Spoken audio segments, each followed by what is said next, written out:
السلام علیکم۔ وہ جنگ میں تلوار سے نہیں ایمان سے جیتا تھا۔ اس نے بیت المقدس کو آزاد کروایا، لیکن ایک قطرہ خون بھی ضائع نہ ہونے دیا۔ وہ فاتح تھا، مگر اس کا دل ایک درویش کا تھا۔ یہ کہانی ہے اس مرد مومن کی، صلاح الدین ایوبی، جس نے صلیبوں کو ہرا کر دنیا کو انسانیت کا مطلب سکھایا۔ 711 برس بعد تاریخ نے ایک اور تارک پیدا کیا، ایک اور ایمان والا، ایک اور ہیرو، نام تھا صلاح الدین ایوبی۔ یہ وہ وقت تھا جب بیت المقدس مسلمانوں کے ہاتھ سے نکل چکا تھا۔ صلیبی فوجیوں نے مسجد اقصی کے صحن کو خون سے بھر دیا تھا۔ ہزاروں مسلمانوں کو شہید کر دیا گیا، عورتوں اور بچوں کو قید کر لیا گیا۔ زمین پر ظلم کا راج تھا اور امت محمد صلی اللہ علیہ وآلہ وسلم ٹکڑوں میں بٹی ہوئی تھی۔ اسی اندھیروں میں ایک روشنی ابری۔ کرد نسل سے تعلق رکھنے والا ایک نوجوان جو بچپن سے بہادری، علم اور ایمان کا پیکر تھا۔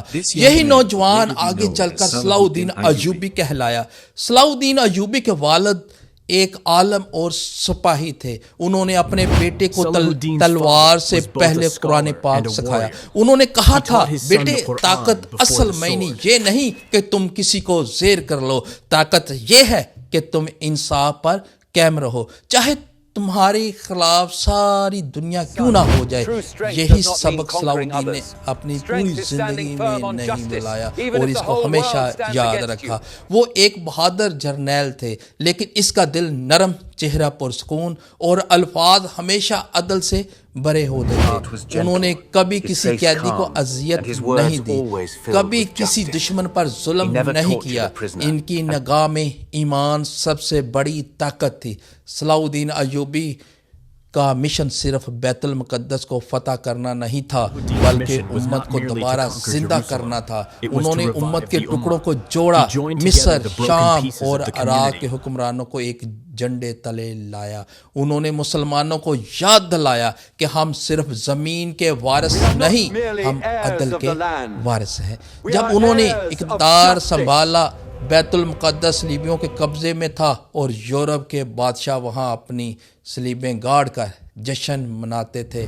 لیکن صلاح الدین نے کہا، جس شہر میں محمد صلی اللہ علیہ وسلم تشریف لائے تھے، میں اس زمین پر صلیب نہیں، اللہ اکبر کی صدا گونجاؤں گا۔ سالوں کی تیاری کے بعد انہوں نے اپنی فوجوں کو ایمان اور عدل کی بنیاد پر منظم کیا۔ انہوں نے کہا، میرے سپاہیوں، ہم جنگ زمین کے لیے نہیں لڑتے، ہم اس لیے لڑتے ہیں کہ ظلم ختم ہو جائے۔ پھر وہ دن آیا، 1187 عیسوی، حطین کا میدان، دنیا کی سب سے بڑی جنگ ہونے والی تھی۔ ایک طرف صلیبی فوجی تھے، طاقتور، منظم، سجا ہوا لشکر، اور دوسری طرف صلاح الدین کے ایمان والے سپاہی، تعداد میں کم مگر حوصلے میں بلند۔ صلاح الدین نے میدان میں قدم رکھا، ان کی آنکھوں میں ایمان کی چمک تھی۔ انہوں نے آسمان کی طرف دیکھا اور کہا، اے رب العالمین، ہم تیرے نام پر نکلے ہیں، ہماری مدد فرما۔ پھر جنگ شروع ہوئی، تیروں کی بارش، تلواروں کے گن چمک اور گرج، اور میدان میں اللہ اکبر کی صدائیں۔ صلاح الدین کی فوجوں نے دشمن کو چاروں طرف سے گھیر لیا۔ صلیبیوں کا غرور ریت کی دیواروں کی طرح ٹوٹ گیا۔ ناظرین اکرام، وہ لمحہ آیا جب بیت المقدس کے دروازے دوبارہ اسلام کے سپاہیوں کے قدموں نے چھوئے۔ جب صلاح الدین نے شہر میں داخل ہوئے، لوگ رو رہے تھے، لیکن حیرت کی بات یہ تھی کہ وہ فتح کے نشے میں نہیں تھے۔ انہوں نے نہ انتقام لیا، نہ خون بہایا، نہ حکم دیا، بلکہ ایک ایسا حکم جاری کیا، جو عیسائی یہاں رہنا چاہتے ہیں اسے امن دیا جائے، جو جانا چاہتے ہیں اسے حفاظت کے ساتھ رخصت کیا جائے۔ ہم محمد صلی اللہ علیہ وآلہ وسلم کے امتی ہیں، ظلم نہیں، یہ سن کر دنیا حیران رہ گئی۔ یورپ کے بادشاہ نے کہا ہم نے صلاح الدین کو دشمن سمجھا تھا، لیکن وہ تو انسانیت کا دوست نکلا۔ صلاح الدین نے بیت المقدس میں اذان دلوائی۔ 90 سال بعد پہلی بار مسجد اقصی کے مناروں سے اللہ اکبر کی صدا بلند ہوئی۔ لوگوں نے آنسو زمین کو تر کر دیے اور آسمان سے رحمت نازل ہو رہی تھی۔ یہ صرف ایک فاتحہ تھی، یہ ایمان کی جیت تھی۔ یہ وہ لمحہ تھا جب دنیا نے دیکھا کہ اسلام تلوار سے نہیں کردار سے جیتا جاتا ہے۔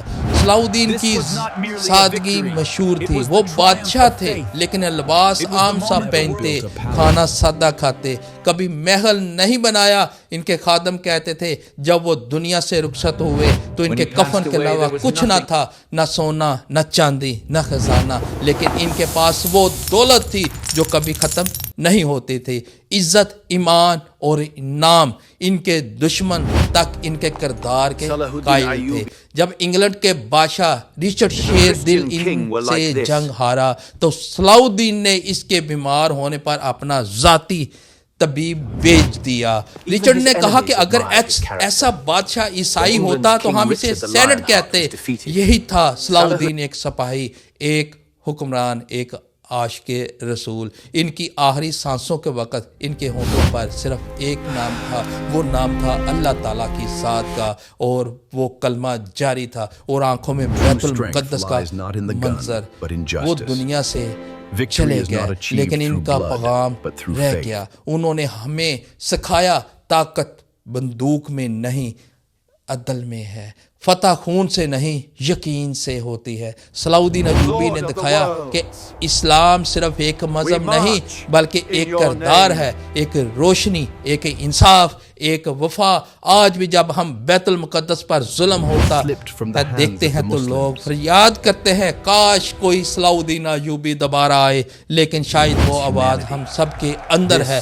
اگر ہم ایمان، عدل اور انسانیت کو زندہ کر لیں۔ صلاح الدین ایوبی دنیا سے گیا مگر ان کا کردار زندہ ہے، وہ ہمیں یاد لاتا ہے اگر نیت اللہ کے لیے ہو تو زمین تمہارے قدم چومتی ہے۔ وہ فاتح تھا مگر ان کی اصل جیت انسانیت تھی۔ یہی ہے ایمان کا اصل مطلب، عدل، رحم اور سچائی۔ ناظرین اکرام، ویڈیو اچھی لگے تو ویڈیو کو لائک، سبسکرائب، شیئر ضرور کیجئے گا۔ پاکستان زندہ باد، پاکستان ہمیشہ رہے گا۔